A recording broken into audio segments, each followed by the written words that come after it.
This episode is brought to you by LifeLock. When you visit the doctor, you probably hand over your insurance, your ID, and contact details. It's just one of the many places that has your personal info. And if any of them accidentally expose it, you could be at risk for identity theft. LifeLock monitors millions of data points a second. If you become a victim, they'll fix it, guaranteed, or your money back. Save up to 40% your first year at LifeLock.com/podcast. Terms apply. The views expressed on this podcast are those of the participants, not of Reuters News. Yeah, it's a land grab, and you can see that for two reasons. First, like you said, typically when there's only two companies or even three companies, they don't actually compete on the price. They do lots of ad campaigns. In America, you have tons and tons of commercials, and they may even raise prices because they're all working together. They don't actually admit it to the government because that's an antitrust problem, but they don't actually, they don't compete on price. Here they are competing on price, and also they are advertising extremely aggressively. Weight loss drugs sold under the brands Ozempic and Mounjaro are available far and wide now. The premise is relatively simple. You take a shot once a week, and it's a colourless liquid that basically goes into your body and wrestles your type 2 diabetes into submission, and in many cases leads to quite dramatic weight loss. There are two companies responsible for making these drugs. It's Denmark's Novo Nordisk, and in the US, it's Eli Lilly, and they've enjoyed unprecedented success controlling this duopoly. And there is so much hype about this market. It is predicted by many analysts that revenue will reach over $100 billion by 2031. But in the past year, that excitement has started to wane a little bit. Tens of billions of dollars have been wiped off the value of Eli Lilly and Novo Nordisk. And that's basically because they're having drug trials that may not have lived up to expectations. They haven't failed, but they just haven't lived up to that expectation. But we're wanting to talk about something very interesting in the Views Room today, which is far from not working. It actually looks like these drugs work too well, and that creates its own set of problems for these companies. Right. It's interesting because you think of, a pill or a injection as it is right now that solves obesity effectively overnight. Like, this is the grand health problem that's been afflicting like the US, Australia, UK, etc. Right? Because, in the US, I think you have something like 3/4 of the population is either overweight or obese. And the crazy thing is, we've had this big rush. Like, Ozempic feels like almost a cultural phenomenon at this point, right? Like, everybody's like watching celebrities like, oh, who's been on Ozempic recently and all this kind of stuff. And yet only 12% of Americans have admitted to taking this class of drug known as a GLP-1. And so it's kind of strange because there's still all of this space. This stuff seems to work really well. And yet investors seem incredibly twitchy about even the tiniest changes to, assume long-term value. You'll get a drug trial where it's like, patients only lost 12% of their weight, not 14%. So I guess we're going to slice multiple tens of billions off of Novo Nordisk's market cap. Is that kind of how it feels like? Yeah, I think the volatility, as you said, is that there is just so much hype in this market at the moment. And for the treatment of obesity having failed so badly in the past, the fact that there are actually really effective drugs is fascinating and is just getting people very excited and disappointed, sort of in equal measure, it looks like now. So yes, it's the Views Room, and it's me and Jonathan are going to talk about this quite lively and really fascinating topic. One of the many things we do here, which is delve into the knottiest issues in corporate finance, business, and economics. And I'm going to bring my colleague Rob Sirin in right away because I think we're all very keen to talk about this. So Rob Sirin is my counterpart in the US. So I cover pharma in EMEA and he covers it in the US and has really been covering this market for a long time. So Rob, you're very welcome. Hey, Amy. The cultural shift has been fascinating just because if you go back a decade in pharma, the problem was often more seen as gaining weight was a bigger problem. In other words, people need to gain weight if you have cancer or if you have something wrong with your intestines.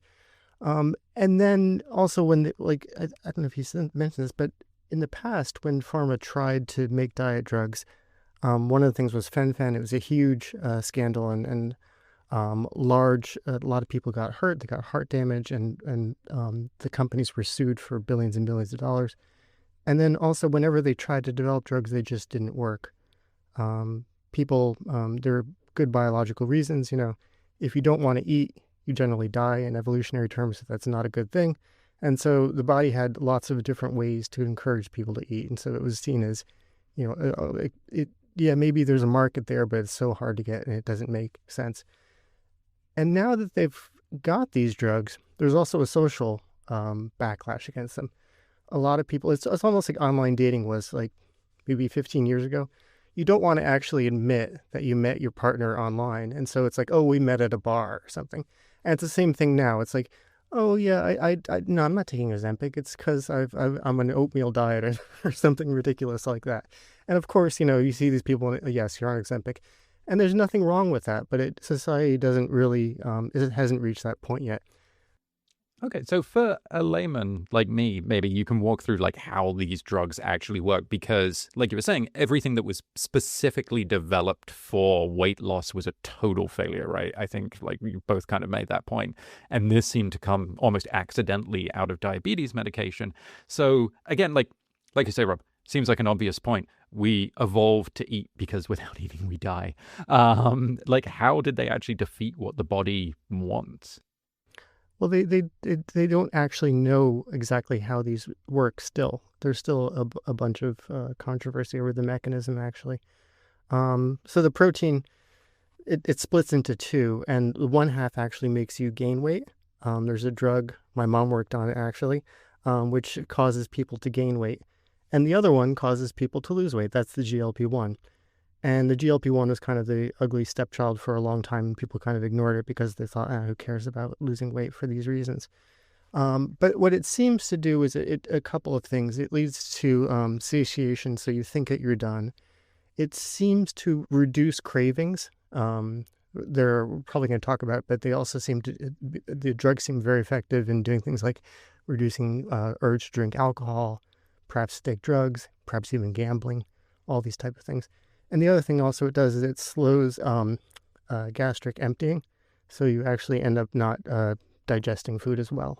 But I think as well, like one interesting thing about it as well, right, is that GLP-1, which is what these drugs are called, is actually a natural hormone in all of our bodies. So you eat a big Christmas dinner, Thanksgiving dinner coming up in America, your body will release a hormone that goes to your brain and says, stop eating, you've had enough. And that's essentially what this drug is doing, is that it goes into your body. So for our listeners who've sat across the table from somebody that Rob's talking about who maybe doesn't want to admit that they're on a GLP-1 drug, they might be shifting their food around their plate, is because in many cases people are not hungry a lot of the time when they're on these drugs. Again, which is really life-changing for certain people. And then, as Rob said as well, it's the brain. So the brain is really interesting. And again, we still don't really know how it works, but that it does seem to interfere with the sort of like the dopamine that you normally get from gambling or alcohol or any kind of addiction that you have, food, is that it interrupts that. So you don't get the same satisfaction out of a McDonald's or a takeaway or a Coke that you were before. And all of that is problematic, we'll say the least, for companies who have really kind of set themselves up for the kind of abundance that we're talking about, right? Because as you said, we're all supposed to stay alive by eating, but I don't think we were ever supposed to eat in the quantities that we are eating, and our bodies certainly weren't set up for that. So I don't know, Rob, if you agree, but I kind of think it's like this fascinating thing where we've created this world that is so unhealthy, and now we have a drug to deal with that unhealthy world rather than, adjust the world accordingly. Well, I mean, we can't get rid of Doritos. I mean, they exist. If we could legally get rid of Doritos, then yeah, I'd probably weigh a little less. But as it is, maybe in my future I'll be on GLP-1s or some future drug. But it's so interesting because I feel like there's a weird parallel here between AI and Ozempic, which is sort of the two big things that are going on in markets right now that every layperson like me knows about. And it's this sort of mysteriousness about how does it work? We don't really understand the full mechanisms of what we're actually doing here. And it's also, will this destroy a bunch of old guard industries that are going to be completely overturned by what's happening here? So you go and you talk to executives of, Keurig Dr. Pepper or Coca-Cola or whatever. And I'm assuming that they're all thinking like, oh man, we sell all of this junk basically. And now people aren't going to want it as much. We've been, tuning it for addiction this entire time. And I could just kind of wonder, like, how much have we seen Ozempic already begin to affect like that part of the economy? Like, do you see like real signs that there is an Ozempic effect that is spilling over to other companies, just as we've seen AI essentially zero out the value of some firms?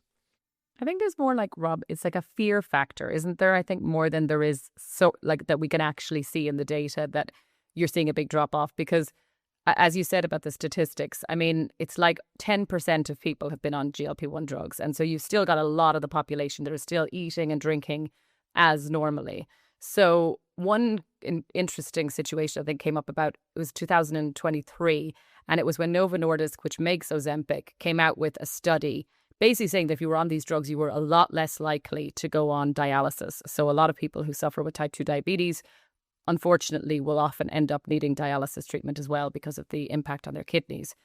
And Fresenius, which makes the dialysis kits, their shares absolutely tanked the day that that study came out. Not because they were seeing a slowdown in sales in dialysis kits, it's just that they were sort of relying on a steady stream of type 2 diabetes patients / obesity patients, and that looked like it was going to be problematic. So I think as well, when I go out and I talk to like executives of big drinks companies, they say to me, investors are calling them regularly saying, can you see it yet? What are you seeing? And they do say, honestly, they can't really see it yet.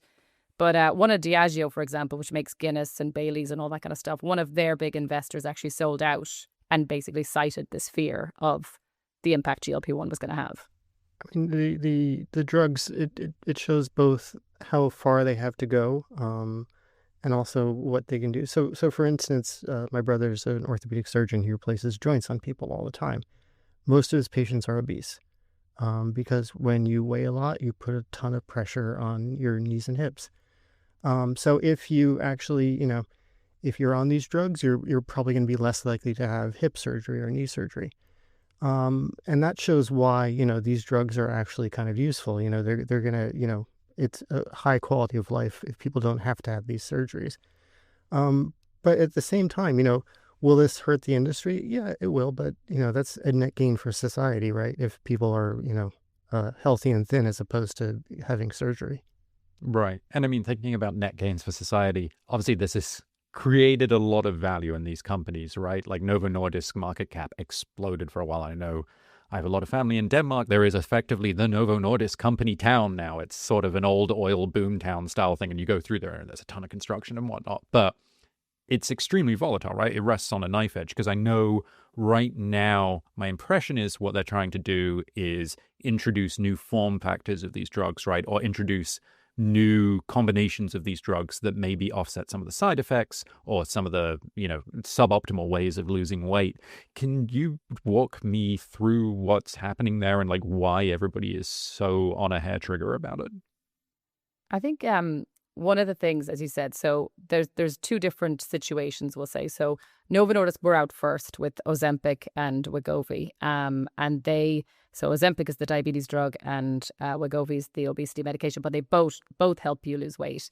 So the patent on that compound, that's the secret sauce of those two drugs, runs out in 2031. So they have been kind of desperately doing what pharma does, which is try and come up with a replacement for those drugs, a better drug, makes, more tolerable for people who are taking it. So it's less gastric issues. People have lots of side effects on these drugs like nausea and vomiting and things. And also more weight loss. And so they came out with a kind of critical part of that study last December. And I think it was like $93 billion was wiped off their share price in a day based on this, like, again, not a failure, just less than what people had expected, and put a question mark basically over whether people would actually shift off Ozempic and Wegovy when the patent runs out, whether they even need to do that.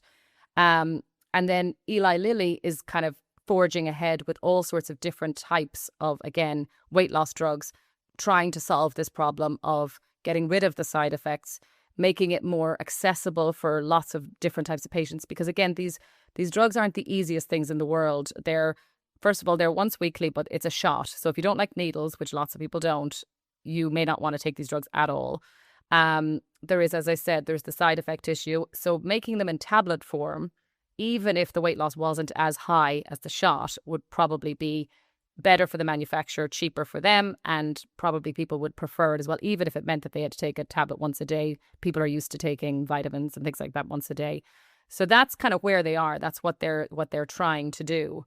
But Rob, I'm sort of curious what your thoughts are on why, even though they're scrambling so much to make these adjustments, why people are reacting the way they are at the first sight of... These are big pots of gold, right? And they're growing fast. So Lilly, for instance, this year, their drug, tirzepatide, it's known as Mounjaro, or I forgot the name of the other one. But it's basically two versions of the same drug.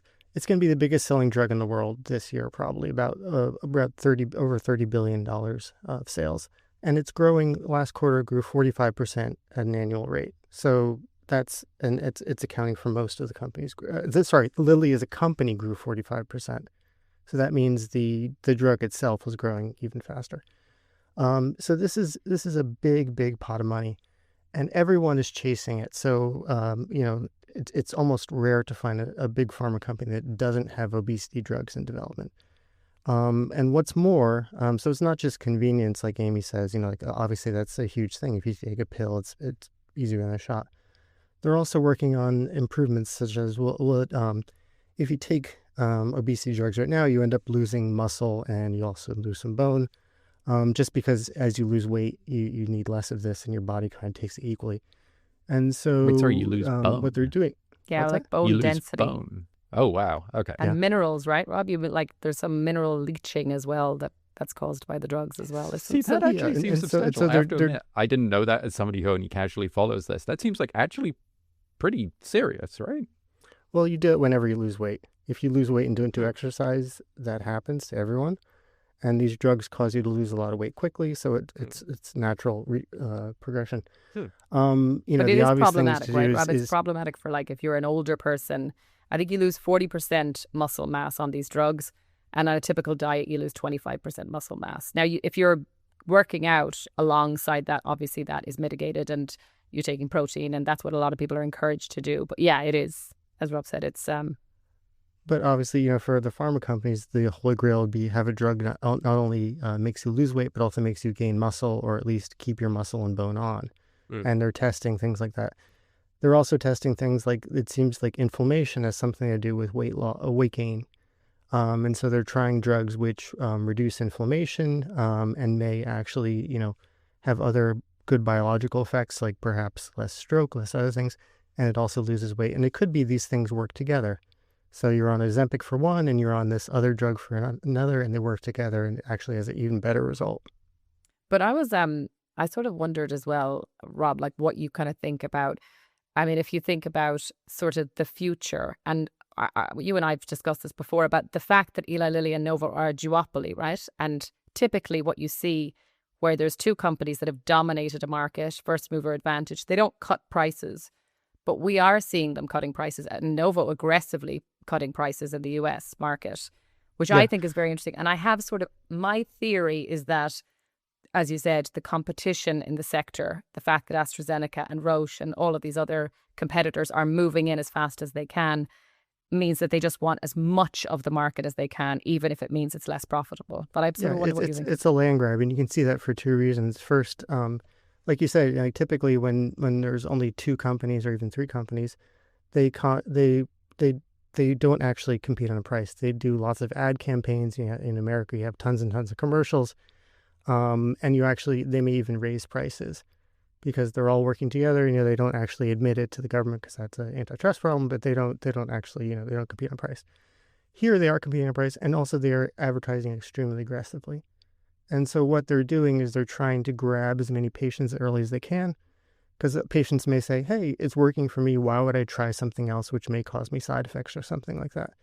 And so since it's new and it's growing so quickly, they're all getting as many patients as they possibly can. And that's causing problems for Novo. And then also the market's freaking out because everyone's saying, okay, well, if this is with two companies, what's going to happen when there's three companies or four companies or five companies? That's kind of wanted to ask to round this out here is like, what does the path of development look like from here? Like you say, I presume Novo and Eli are not going to be the only companies that are chasing this. We have various sort of combination therapies that you're talking about to target the side effects. We have new form factors coming down the pipe. But obesity and excessive weight are still huge societal problems. There's still like a ton of space here. Like the pie just seems so big. Like, can't everybody just grab a piece? Or... Yeah, they will, but they won't be necessarily as profitable as they are now. I mean, there will be generic versions of these drugs, obviously. Novo being one of the first ones. And a lot of, like, if you look at statins, for instance, for cholesterol, a huge percentage of the population takes them. The drug companies don't make any money off them anymore, really, because they're all generic. But for a while, they were huge. And it kind of went in a thing like this because there were originally a couple of them and then more entered, but they kept on, the market expanded so quickly. So it really depends on how quickly the market expands versus how quickly other companies come in, I think. And whenever I talk to people at, say, Novo Nordisk, they compare it to Viagra. They kind of see it as this sort of like, well, it's a similar kind of situation. It's a stigmatized disease, or what would you call it, affliction, Condition. I suppose. Yeah, I mean, so there's that element to it. It really works, which again, Viagra and Ozempic and all those, they all have that sort of same thing. But once the market opens up, once generic versions of those drugs can come in, it's very difficult for, I think, these drug companies to say, oh, ours is better. This version that we have is so much superior than the one that we've been telling you about and marketing so aggressively to you is so effective. I think that's sort of the problem that they face. But I have to say, I've been so surprised by the pace of the price cuts and what it has done to the valuation of the companies. Because even as Rob said that, Eli Lilly is still growing gangbusters. So is Novo Nordisk. They're growing insatiably well. But Novo Nordisk, anyway, is being valued like a pretty ordinary pharmaceutical company, like the same as AstraZeneca in the UK.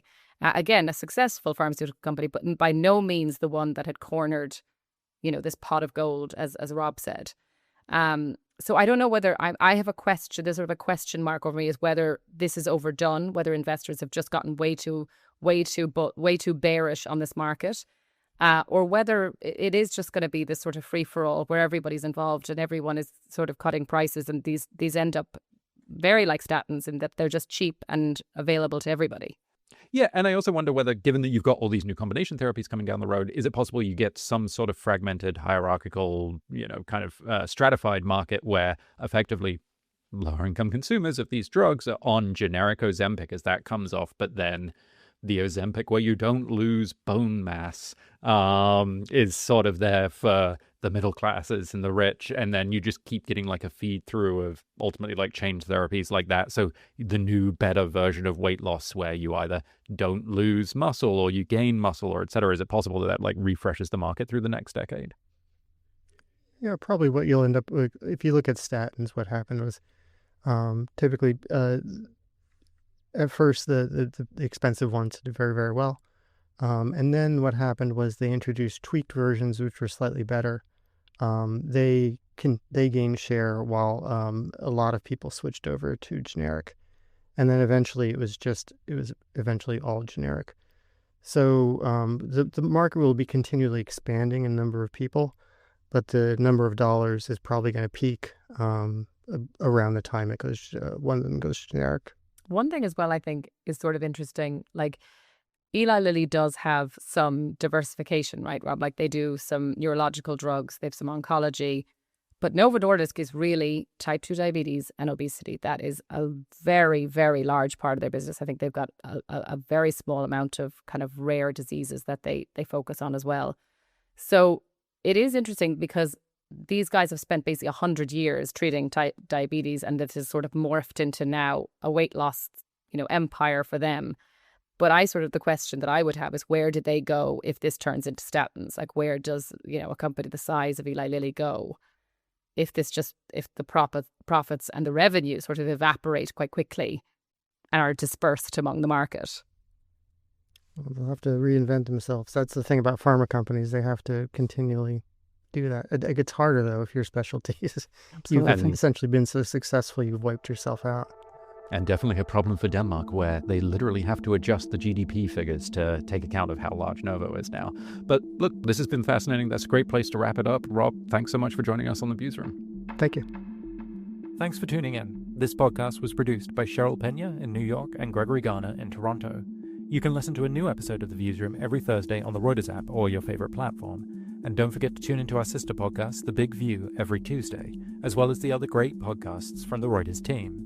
If you like what you heard, please follow The Views Room and let us know what you thought. And check out our views on the biggest stories in business and finance every day at breakingviews.com and reuters.com.